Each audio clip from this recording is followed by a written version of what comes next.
Welcome back to A Little Higher. I am here with two of my favorite social media scientists. That's a good term for y'all. So we have Riley and Miyabe here with us today. We're going to talk about the science of cannabis and how the two of you are specializing in it, which is super unique.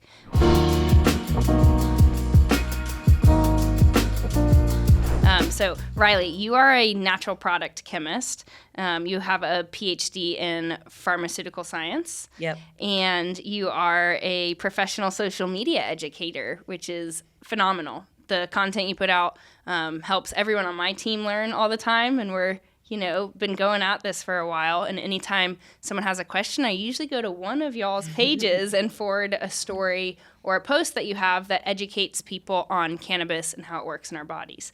And then we'll talk about in a little bit the research that you're doing with NAP. Then we have Miyabe. You're an endocannabinoid pharmacology. I'm going to just start that whole thing over again. Why is my own word in our own industry the hardest thing That's to a say? hard one to say. I don't say it endocannabinoid. I think that's harder for me to say. It is harder to say. I say endocannabinoid. But I try to say it that way, but I say it both ways. Well, because cannabinoid is like for cannabis, the plant, but I've only ever heard it called endocannabinoid, but I'm not sure if that's just the lab that I worked in and that's how they pronounced it. And so we're going to have a debate on that. I'm just like, say whatever you say confidently. Yeah. That's kind of like, that's where we came. Yeah. Okay, so Miyabe is an endocannabinoid. Did I do it right? Yeah. Okay, yes. Yeah. Pharmacology expert, and your PhD is also in pharmaceutical science, and you are specializing in the structural biochemistry, I wrote it down, y'all, don't worry, of the endocannabinoid system for drug discovery. Now I'm going to be quiet and let y'all explain what you do. I think it's cool because we're both pharmaceutical scientists, but we have these really complementary backgrounds where I studied the diversity of the molecules and the things that are inside our bodies that interact with cannabis. And then I studied the cannabis plant and many other traditionally used medicinal plants and how they've been used as medicine and how we can use them as future drugs and medicine. So cool. So we're both like in drug discovery in this very early part of it and have been educated in a very similar way in terms of like how to discover new molecules and how to make the best drug. Like basically, but just like different perspectives. So you're like coming from the earth and you're from the body. And you're like, okay, how do these two things fit We didn't together? even know that when we saw each other on TikTok. Like, Riley was the second video I saw on TikTok. Okay, so are you telling us how y'all meet? Tell us how y'all met. Yeah, no, it was wild because I was like, what's this TikTok? Like, I'm skeptical. I'm a middle of the ground millennial, like decade baby, 1990. So like, I was like TikTok. Born in 1990? Okay, yes. I was like TikTok decade baby. It's the only way I know how old I am. It's the year that it is. But like when TikTok was coming out, I was like, I don't really fully understand it. And then I made an education video, and my wife Lane was like, if it's short, you should just put it on TikTok. And then I did, and then I was like, whoa, this is actually kind of cool. And then the second video that I saw, because I was like, I guess I should like look at some videos. And the second video I pulled up was Riley explaining a concept from my PhD better than I had like ever heard people explain it in like a 30-second video with like a... It was about how THC like acts on the specific receptor in our body and what's happening there. But I will say my educational TikTok was not the first TikTok account I had. Okay. I had a really dumb one over the pandemic. Is it still alive? Yeah, but I'm not dropping the username. I've seen it and I think it's fabulous. I would like play dress up and play my piccolo and like that was my whole TikTok. Everyone, channel. fact checkers off camera, we need to pull this up right now for sure. I would love to reshare. If you can find it, you can share it. But good luck finding it. But yeah, then I decided to get on TikTok because I was being the TA for a cannabis course through the university that I was attending at the time, getting my PhD. And I was helping teach the courses about cannabis. And these were courses that were like $7,000 to take. They're very, very expensive courses. And I'm just like, why is this only available to the people who can afford to take this course? Like, so much, like a third of the population's using cannabis. This information should just be publicly available for everyone so we can use it as a harm reduction tool to say, this is how this drug is acting in your body. It has so much therapeutic potential, especially if you know how to use the right molecules and use the right consumption method and, just lower the barrier of entry into cannabis. So I started making educational videos on TikTok. and it just like immediately blew up. Like you could tell people just wanted that information so bad. And of course, censorship's always been an issue. It still is an issue. But like the demand for it is so great on the internet. It's too bad that they inhibit our community so much from sharing that information, because it would really be a magical place if we could all just openly share and talk about dosing regimens, product types, strain reviews. Like, it would be so much safer if we had that information publicly available, but we have to hide it still. Yeah. That's a common method of discrimination, is actually keeping communities from organizing within one another, and that this is something that, like, actually is... We don't talk about it in these terms, in this language, like with the cannabis community, but it is discrimination. And it's like an active prevention of the sharing of open knowledge and like the ability with our medicine to understand it and use it well. And nature. I mean, you say it all the time. It's like, so when we were meeting, like when we first met, we were immediately like talking about the core of this, which is that cannabis is a plant. So did you digitally? You sent me an email. I did. Wait, I went back and read it the other day because I was like, this is nostalgic. Like, yeah. I need to. Oh my God, we have to pull that one up. But basically, I heard Riley on a podcast talking about your thesis, and you said the same thing. You were talking about why you do TikTok, and I was like, I don't like watching myself on TikTok. No, Let's be clear about that. We both are like disgusted by ourselves. Like we're both like we're. I do it because I see the benefit, but I do not love. Well, no, Right. I really like, to me, like the fact that you're doing it for public education, like that was very important to me. I'm public educated. Like I think that like 100%, like my mission as well was about like sharing knowledge of lived experience and interpretation of the science that isn't otherwise promoted, because the voices that promote it are discriminated against, right? Right. And that's us. We like that is. But our also, the population. information's almost never presented in an entertaining way. It's True. always so boring when you learn about pharmacology and chemistry and whatever. It's hard. It's a hard subject. We were just talking about it with Preston. It's like pharmacology is difficult. But if you can make it entertaining and fun to watch in short form, so it just happens to pop up when you're scrolling, right? Like that's how we get information in front of people. Put it right in front of their face, right, to what they're already watching online, and in then, a way that they can understand. And it's not some big white paper. Exactly. It's accessible. It's Yeah. accessible. So it's like accessible learning in a different. It's basically a new take on like making a more accessible learning for people who are going to try to learn in their leisure, right? Like learning about your special interest as an interest, and learning about science as a special interest, as like something that deserves entertainment value because it can have it. And like also that learning can be so much fun. And also it's our body. Like we're teaching about what we're putting into our body. This has direct implications on our health and wellness. We should all have public information on how Advil works on our body, how SSRIs work in our body, how cannabis works in the body, how alcohol works in the body. We should know this stuff. Like that's exactly how we start to learn and have control over our health, is having control of the information that we learn about it. So let's dig in there a little bit, because I had a scientist on our last episode, Dr. Annabelle.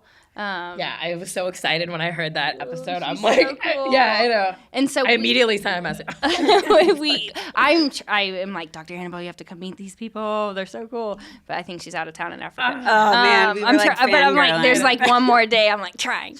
But we talked about when she was going through school and learning that they just spent maybe like a day on the endocannabinoid system. But it seems like both of you had exposure much more in your studies and getting your PhD. Or how did you get access to learn to be at the level that you're at to be able to educate on it? I taught outside myself of personal everything. consumption. Yeah, no, I taught myself 100% of what I know. But when did you layer on the it part science and like in your school and in your thesis and? So I kind of forced it into my PhD thesis because I cared so much about cannabis, and I was studying all these other medicinal plants, and I was like, come on. Like, we gotta talk about and the one plant. It was hemp, but that still mattered to me, and it still was part of my PhD. But I have been like personally interested in this medicine for a really long time. So I have read so many papers on it and learned about the system. And I learned from undergrad and graduate school how to learn and how to understand biochemistry and this language that our body speaks. So then when I, was super interested in cannabis, I was able to learn that and like kind of pull in those facts. But I never had any formal education on ECS. Wow. Yeah, the way that scientists choose their projects and stuff can be a little different. And like it depends. It's like from lab to lab. There's differences in how much freedom you get as a scientist to choose it.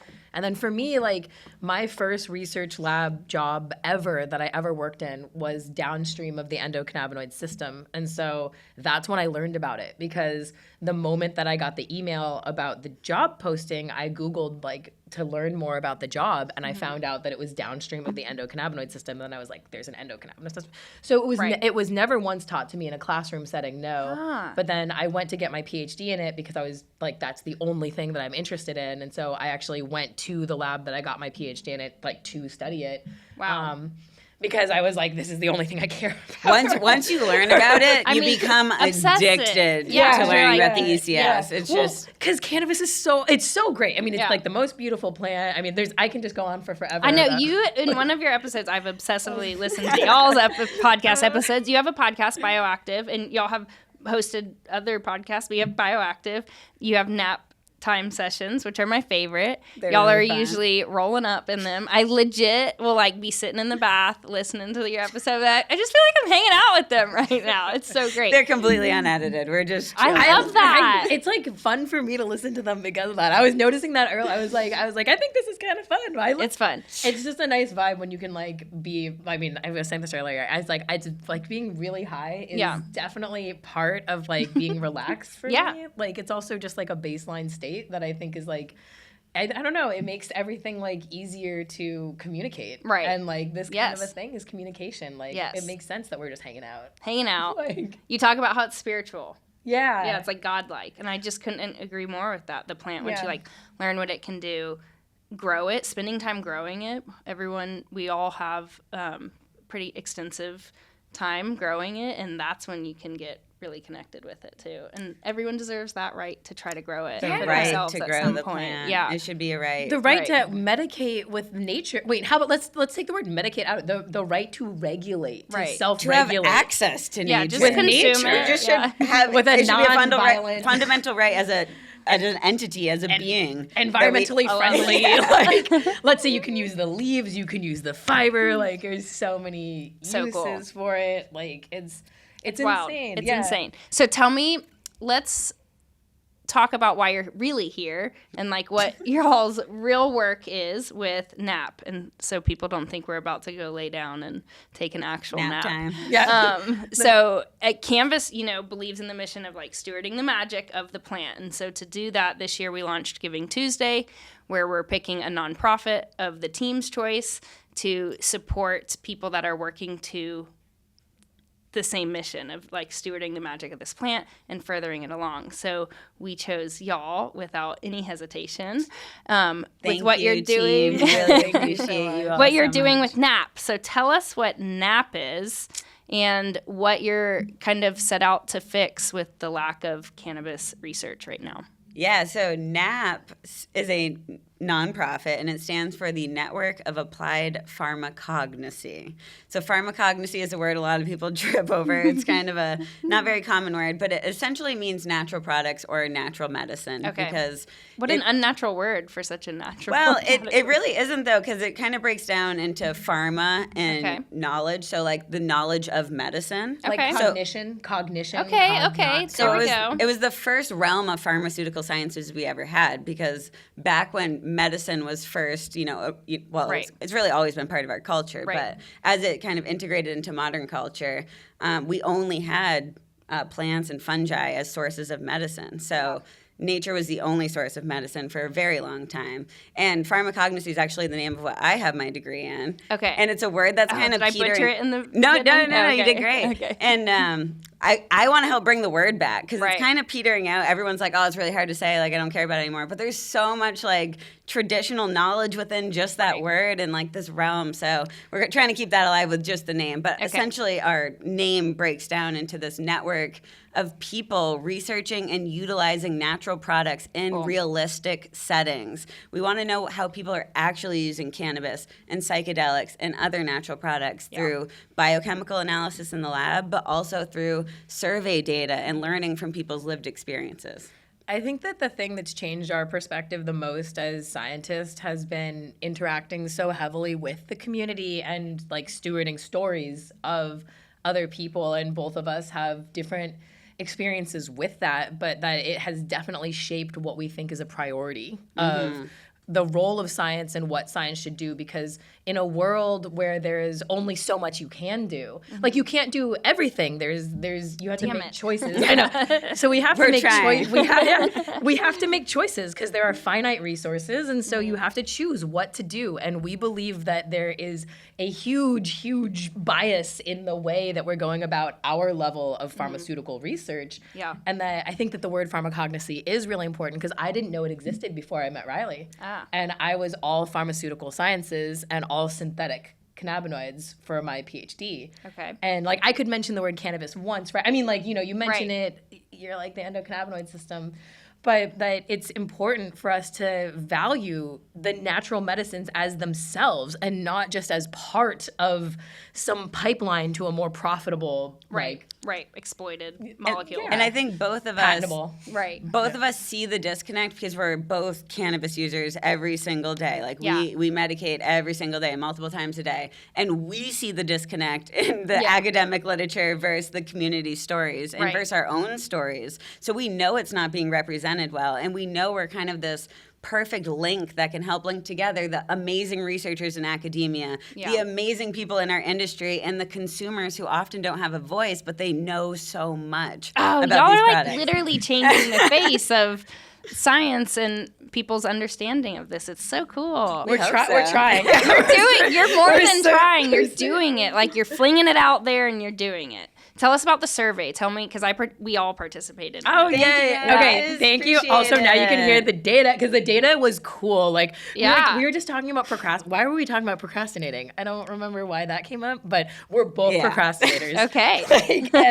And between the two of us being procrastinators, we were like the day before a major event, rapidly analyzing data. I love it. Creating our poster. And that was actually the first moment that like 1 a.m. in the morning or something. But we were like enjoying work for the first time ever. Seeing us represented in that data set, because we had over 4,500 people that had clean data after we cleaned it. And 91% of those people were consuming every day. Wow. And that's something that hasn't ever been represented in a scientific literature publication. It has never been referenced in the science except to be referenced as substance use, except to be framed very negatively. Right. And so all of the data that we have in this data set is immediately valuable because, first of all, it's from a trusting community, and we believe that we have accurate data from people who trust us as stewards of that knowledge of what we're going to put forward. Which we've already, part of one of our core competencies with NAP is making sure that we share the information back to our community. So like you guys took part in that survey. Thank you so much. We wanted to make sure that we represented that and showed that back to you to say, look, you're being represented here. We're not just gonna hide this in a little cave until it's ready to be peer reviewed and then put up a graph that nobody understands. Like 5 yeyears later when it's no longer relevant. Like so it's about, making social media videos about that too. And just the comments. I literally made a little montage of them all together that says just these numbers are so validating for 91% of people, consume every day. So many people feel this unnecessary guilt from consuming this medicine every day, where you would never feel that guilt if you were on a pharmaceutical medicine that you were taking once or even 3 times a day. Ever. You would feel guilt if you missed a dose. Exactly. You're just popping those pills. And now they feel part of this community of people that need this medicine, that medicate every day, despite what the legal landscape is, despite what the stigma is. We need this medicine. We need access to this medicine, and you're part of this bigger community. It's super validating for people. Yeah.